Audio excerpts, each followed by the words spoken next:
My name is Kathy Lynn Marshall. Thank you so much for the opportunity to tell you about my three times great grandmother in this case study entitled Margaret Booker from Enslaved to Free During the Civil War.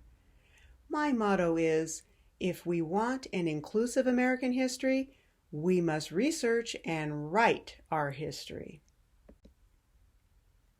Even though family lore from 1976 provided a few thrilling clues about my three times great grandmother, Margaret Booker, there were too many missing pieces to write her life story. This case study will reveal the ins and outs, wrong turns, suppositions, and irrefutable evidence I was finally able to discover after 40 years of trying to crack the Margaret Booker code. Tighten your seatbelts. It's going to be a wild ride through West Virginia to Ohio.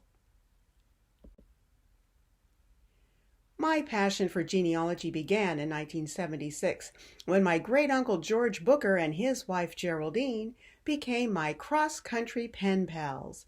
They charted our maternal lineage on legal-size paper and mailed me a new page every month from Mount Vernon, Ohio, my mother's birthplace. In this note, they explained they forgot to say the Earl, who was the slave owner to the African woman, was a white German. I didn't know what that meant. I had to figure it out over many, many years. My California family flew from Sacramento to Ohio for our first family reunion in July 1983. 100 members of the Booker, Carter, Jenkins, Myers, and Williams families met at Mohican State Park in Ohio. Our family historian, Myrtle Lavada Williams, recreated booklets for each family who attended. The 22-page treasure included traditional genealogical details such as marriages, births, and deaths. This story captured my heart for decades and became the focus of my award-winning book, The Mystery of Margaret Booker, which we will explore today. Let me read this for you.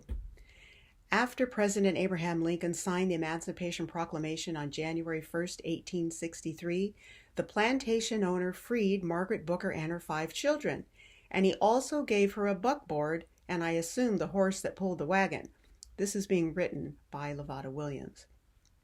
4 of her children, Cornelia, George, May, and Ella, resided with her on the plantation, but Joseph, who was originally called Job Booker, was around 10 years old, had been farmed out. Margaret and her 4 children climbed aboard the buckboard and drove to the plantation where her oldest child Joseph was on loan. Now having her 5 children, she left Beverly, Virginia, now West Virginia due to the split of Virginia over the Civil War, and headed north. They traveled by day and slept under the buckboard nights. Crossing the Ohio River at Martin's Ferry, the family settled in Barnesville, Ohio. In Barnesville, she made a living as a washwoman. She had 3 more children, Edward, William, and Sylvester, as a free woman.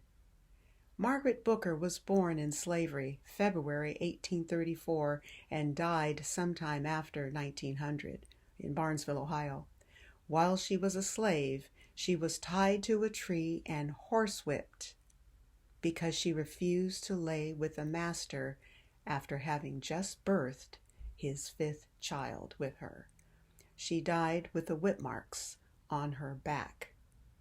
I had to find out more. I became hooked on family history in 1976 before Roots, but life happened. I got married, was a full-time researcher, technical writer, and manager for the California Highway Patrol's Selection Research Program. I had 2 sons and lived 2,500 miles away from the family members who could tell me about our history. There was precious little time for quality genealogy, let alone properly organizing and analyzing the documents I started collecting. It wasn't until I turned 60 that I got serious about genealogy. I listened in earnest to podcast interviews, and I read books featuring the kings and queens of Black genealogy like Nika Smith, Bernice Bennett, Melvin Collier, and I'm going to put the barefoot genealogist Krista Cowan in here too, because she provided a lot of great information for me. I developed a quick start method for writing family history books on October 1st, 2016. Chose one relative to focus my first book on, and finally started doing things correctly. Organize, analyze, then make timelines. Over and over, repeat it again. I used Dr. Shelley Murphy's ideas for organizing documents by family line, then by person within the family chronologically. I analyzed all the fields on each record, making timeline spreadsheets containing pertinent data, including census records from 1870 to 1910, birth and death records, court records, and significant historical events on that timeline to see how my family fared during history. Do you want to write a book of your findings? I encourage you to give my method a try. Step 1, do the 5-step focus exercise, which is this: who, why, where, what, and what. What do you already know and what do you want to know? Step 2, develop a research plan with 4 or 5 broad goals. My goals are always choose one person to write the book about, find out who the person's parents were, who the parents' descendants were up to the present time, okay? So parents and siblings is wide, descendants to the present time is deep, family tree, okay? And then I also obviously have to find out who the slave owner was and all of those records that that person may have, which may include my family's names, my enslaved family's names. And then can DNA help me find more relatives? Step 3, identify specific objectives for each broad goal, like the examples on the right. So this is what I actually prepared for Margaret Booker, the one on the right. The who is she, why did I choose her, where did she live, what do I already know about her? Those are all listed there. But what do you want to learn about that person? Okay, these are part of my goals and some of the specific objectives I'm interested in. The slave owner's full name and his family history. Was there more than one slave owner? Exactly where did Margaret live? Who was Margaret born in Beverly? Who were her parents and siblings? Was she a cook, a laundress, farm worker, or breeder? Who were Edward and Eve Backus? Who fathered her children?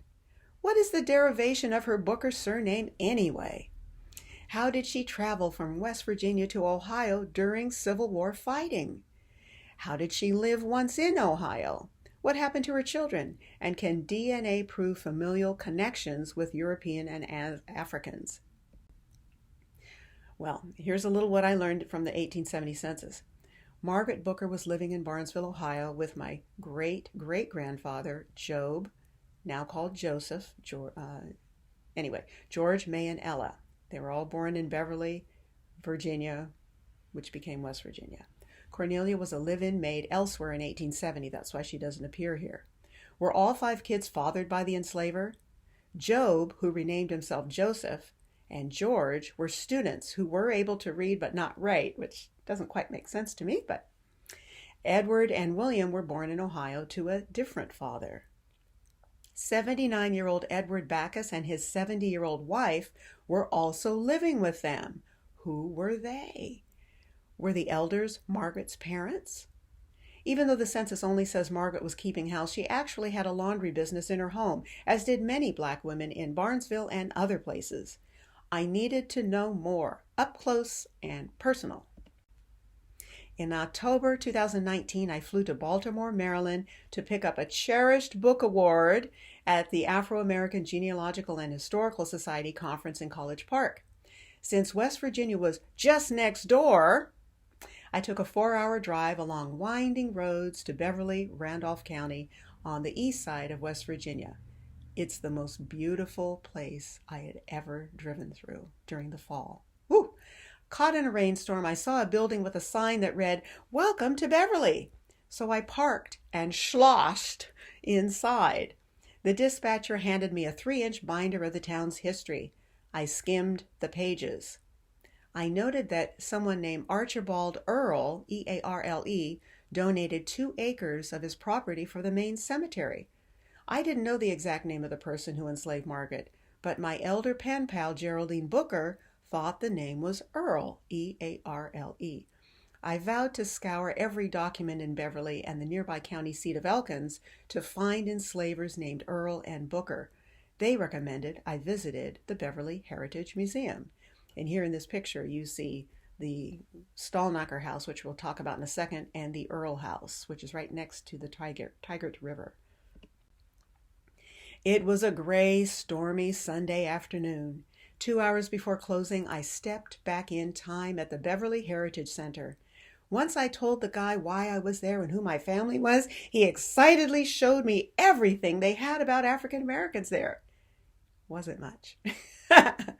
There were only 16 total blacks who lived in Beverly as of 1830, so there really wasn't much about their lives there, but there was a treasure trove of information about the Civil War, transportation, court cases from the 1800s.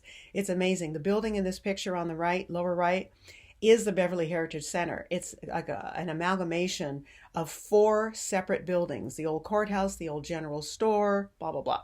So it's just really, really neat to go in there. Later, via my home computer, a newspaper article would lead me to exciting court meeting minutes about one of Margaret's close relatives. That is a thrilling chapter in the Mystery of Margaret Booker book. Oh, you can't believe what you can get from newspapers. The Beverly Heritage tour guide said black folks lived around the Fountain Street area after slavery ended. That's the upper right.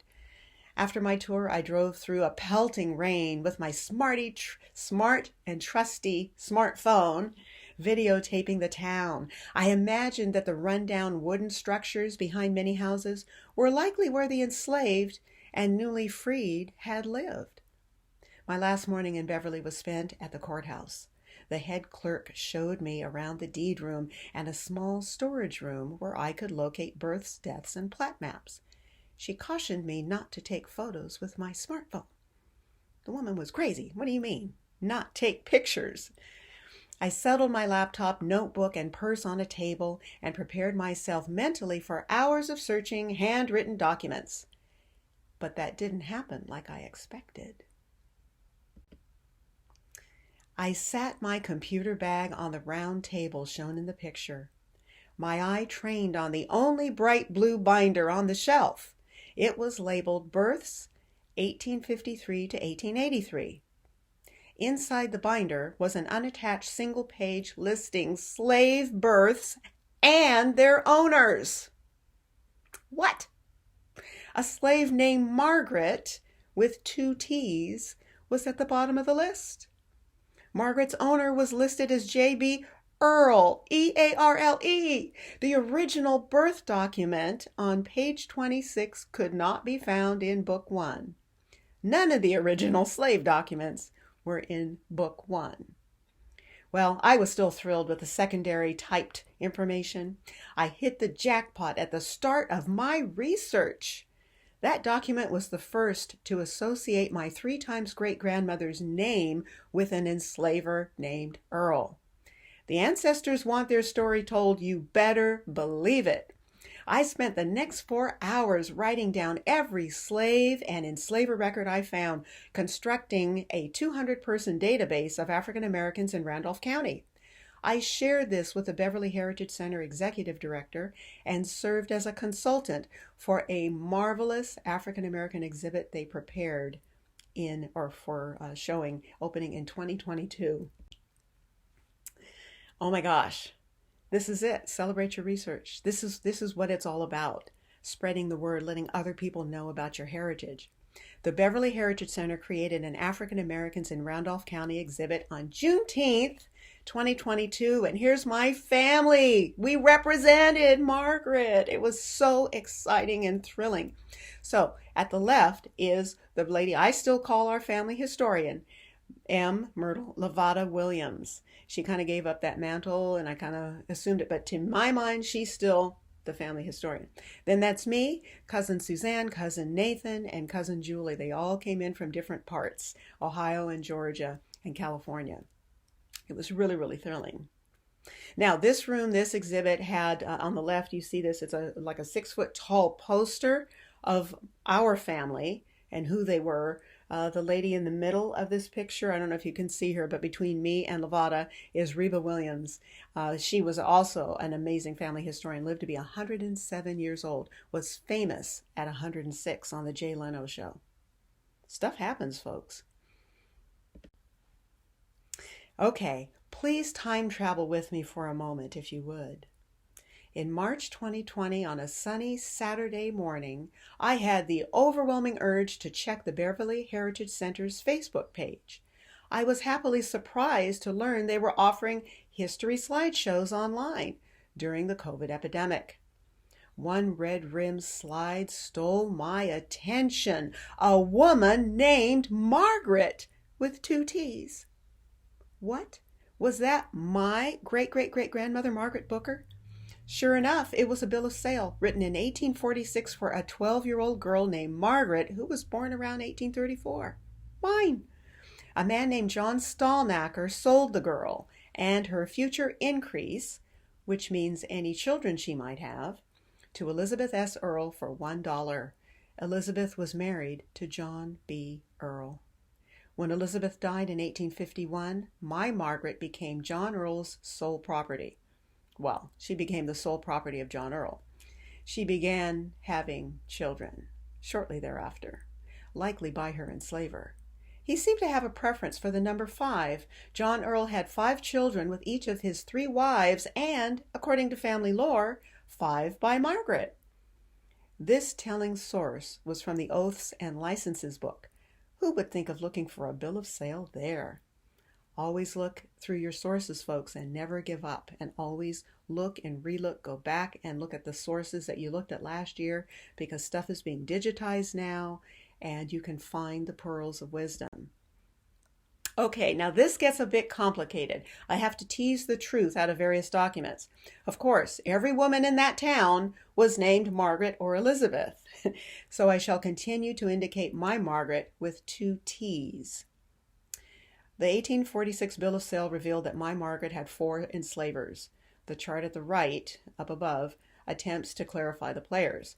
John Stallnacker's mother, Margaret Elizabeth White Stallnacker, married a second time to a man named Richard Kittle. Kittle enslaved 2 females, named Peg and Phoebe. Note that Peg is a nickname for Margaret.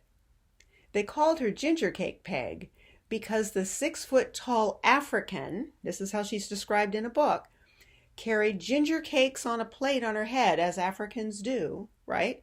And she had a mug of beer on the other hand. She was selling beer and ginger cakes. That's how she made extra money. When Richard died in 1831, Peg was willed to his wife, Margaret E., John Stallnacker's mother. Phoebe was willed to Jane Kittle. Margaret E. sold Peg for $150, around 1832 or so. As of 1830, there were only 14 enslaved blacks and 2 free blacks in the Beverly area, and there were more in other parts of the area. But I think Peg was my Margaret's mother. Makes sense. There's so few blacks there, right? And you already know that Peg is owned by the Kittle family, who was married into the Stallnackers, who, anyway. So I talk about all of this in The Mystery of Margaret Booker and what Margaret's life may have been like, and how this may have occurred. There was one Civil War battle in Beverly on July 11, 1861. Local boy David Hart led Union soldiers through thick forests to claim victory over the rebels, who were staged on Rich Mountain. Beverly became a Union stronghold for the rest of the war. Many local enslavers fled with their families and their forced workers, seeking the safety of wholly Confederate states. My Booker family lived in the home of the county clerk, John B. Earl, in relative safety. I'm not sure how John Earl, in such a prominent position, could keep 6 enslaved people around those Yankees, but I guess that happened. A book called Civil War Legends of Rich Mountain and Beverly, West Virginia was indispensable to my research. Although there weren't any stories about my specific family, there were a handful about the black folk who lived in Beverly during the Civil War, and it clearly described other aspects of local life during that time. In 2022, when we visited, local resident Philip Lee, who's in the upper left of this picture, he told my family how African Americans hid in the forests atop Rich Mountain, right where we were standing, how they hid there during and after the Civil War. It was fascinating information. 1863 was a pivotal year for many. On January 1st, 1863, the Emancipation Proclamation freed enslaved workers in rebel states. In February, George and Hugh were freed by John Stallnacker, and Margaret reached her 29th birthday. In April, Margaret has a fifth child named Ella. That's about when she had the whip marks suddenly appeared on her back when she refused to lay with the master after she gave birth. In June, West Virginia became a Union state. Margaret's enslaver gave her a buckboard and told her to take her children to Ohio. But how did she do that? What route did she take? How did she navigate the tolls and possible ruffians and Civil War fighting along the way? I consulted with the Beverly Heritage Center executive director to determine how they might have traveled to Ohio. Maybe Hugh and George went with them. Who are Hugh and George?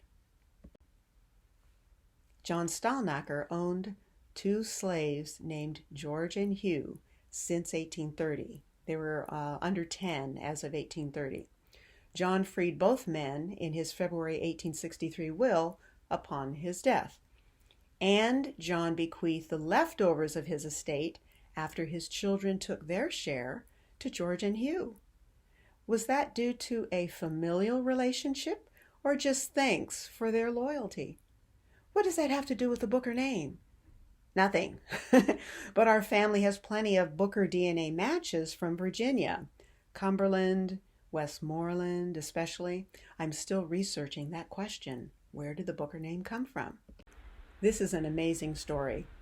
Edward Ned Backus was finally emancipated from the Crouch family in 1854.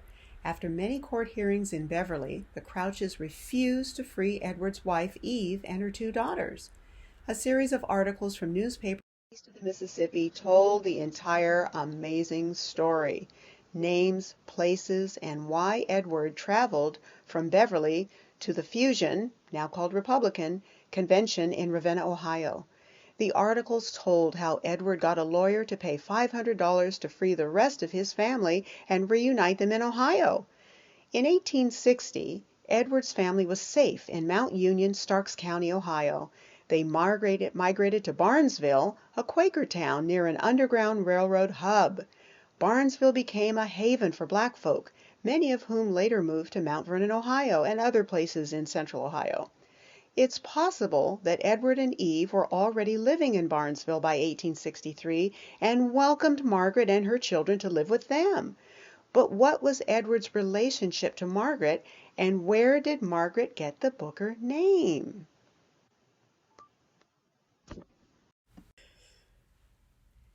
An 1899 marriage certificate for Margaret's son, named Edward H. Booker. He was born in about 1864 or 1865 in Ohio. It slammed the puzzle pieces together. This was a very important document. Margaret's son is Edward H. Booker. He's the groom. Edward married Minerva Myers in September 1899 in Belmont County, Ohio. Edward's father is listed as Hugh Booker. You see on the left, the second red rectangle down there on the left? Okay, so it says Edward's father is listed as Hugh Booker, the man that John Stallnacker freed in 1863. It says on the right side of the record that Margaret's maiden name was Backus, the same surname as Edward and Eve Backus, who she lived with in 1870. Was Edward named, son Edward, named for Grandpa Edward Backus? Probably. Was son Edward's middle name H for Daddy Hugh? Probably. Edward was her first child born in Ohio, so he wasn't sired, or I guess I'm not supposed to use that word, fathered by John Earl. So it all makes sense. It's in the record. It says Hugh was his father. Therefore, Hugh Booker made at least one baby with Margaret, Edward H. Booker, and I think he also fathered William and Sylvester, who came a few years later. Whether Margaret and Hugh were married is unknown. And in fact, I couldn't even find a record for Hugh after the 1870s. I couldn't find him at all, really. So I'm not positive where the Booker origins are from, but we do have DNA matches from Bookers in Virginia. So Margaret Booker was owned by 4 people during her 30 years of bondage in Beverly, West Virginia. During Civil War fighting, she and her 5 kids left newly created West Virginia to start a free life in Ohio. Margaret established a home laundry business in Barnesville, Ohio, where she lived with her father and stepmother and 6 children. She died in 1915, leaving behind a strong, resilient family who would not only survive, but thrive in America. And here's her lineage. From Margaret to the left, her son Joseph, his daughter Myrtle Booker Williams, her daughter Pearl Williams Carter, my grandmother, my mother, Mary Carter Marshall, and myself. Okay, when we write our history, we write the historical record. More information may be found at KathyLynnMarshall.com. The Mystery of Margaret Booker, with many stories of the Civil War era and more, is available on Amazon. The ancestors are smiling. Any questions? If you need any help writing your family stories or communicating difficult discoveries in your family tree, don't hesitate to contact me at Kathy@KathyLynnMarshall.com. And now, all of my books are available on Amazon and other online outlets. Each has a Solving Your Mystery appendix that helps you organize, write, and self-publish your family heritage books. So give it a try. Check them out. Your family will love you for leaving a written legacy of life. So if you have any questions, I'm ready and willing to take them now.